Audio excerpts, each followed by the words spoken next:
If you're a minimalist, busy parent, or someone without access to weights, then single leg squats are your ticket to high-level leg strength.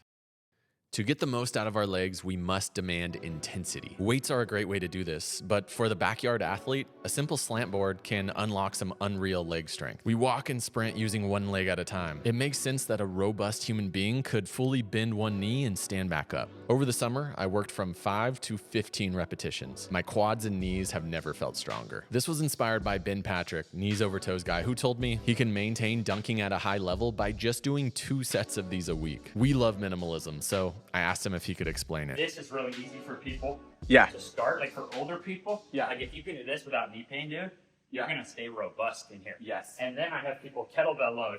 And when that kettlebell's like your arms are challenging, like, okay, then you can probably Time to go to that. time, because when you're standing on that slant, it smokes the leg pretty hard. Like, and then a full pause. Nice. And then and you can do that until the leg is like near failure.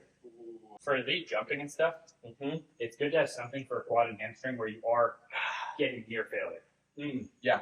And you could load it, but I found that, like, for me, getting about somewhere upwards of like 10 reps per leg, and that keeps my leg plenty strong enough to dunk. Really? Wow. It's going to vary by the person, But that's so interesting to hear that you don't even necessarily need to use a lot of extra load. definitely don't have to if you work that single leg, if you challenge yourself like near. Ooh. Okay. I've done it because with my high school guys, I also found similarly that I can do a front squat on here Okay. Yep. and stay strong enough for my dunking. But with my teams, there's only 2 squat racks. I'm often coaching 30 athletes at a time. So it's like I need to find a way. Yeah.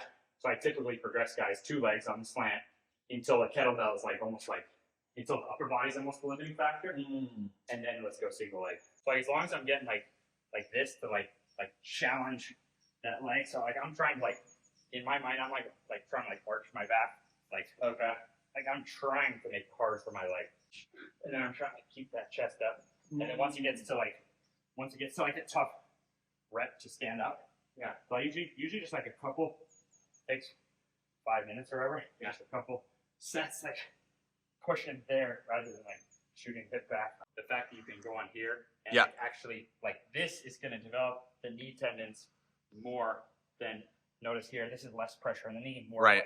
a hip, More of a hip exercise. which is fine. Yeah. You could even do that in addition. This definitely isn't a beginner movement, and you need to use some caution. Ben laid out some great prerequisites. I also think being able to do the 100 rep squat will have your legs conditioned enough to be close to a single leg. You don't want to overdo these. 1 time per week is plenty. If you guys didn't catch it, Ben said his squat training takes him 5 minutes per week. Couple sets pushing there, 5 minutes or whatever. For the average person, if you could develop 3 to 5 single leg squats on each leg, your chances of getting knee pain will be very low, and you'll have all the leg strength you need for most real life activities. If you've hit all the prereqs and you're still having trouble getting that first rep, I'd first take a look at getting stronger, and using some weights is the simplest way to slowly progress. To help your body learn the movement and assist in balance, use some hand support, but keep it light. It shouldn't feel like you're doing a pull-up. Another great way to learn is to actually use your other foot for assistance in that bottom position. The bottom will always be the hardest part of the rep, so offloading some weight there can be your bridge to getting your first rep. The flat-footed pistol is also a fantastic exercise, but between the hip flexor and ankle mobility challenge, it often turns into a hip-dominant movement. The slant board makes it a knee-dominant squat and allows us to truly focus on one leg at a time.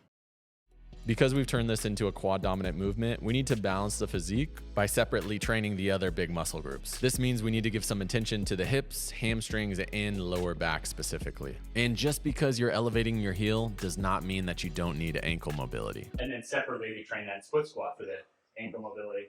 Right. Because people say, oh, is that a band-aid for ankle mobility? It could be, but I use it to develop the quads more. Right. And then separately train my ankle. These are also great because you strengthen the same position as the single leg squat, the knee going forward and fully bending. I like to use a set of these to prep my knees for the single leg squats. I did a lot of barbell squatting in my 20s, but in my 30s, it's been very minimal. I like to travel and train in parks. Single leg squats have been a key movement in keeping my legs strong with that lifestyle. And surprisingly, bodyweight squats have kept my quads fairly muscular. They can fit the busy parent's life extremely well. A couple sets per week, 5 to 10 minutes. They'll keep you strong, bendable, and able to adapt to different situations.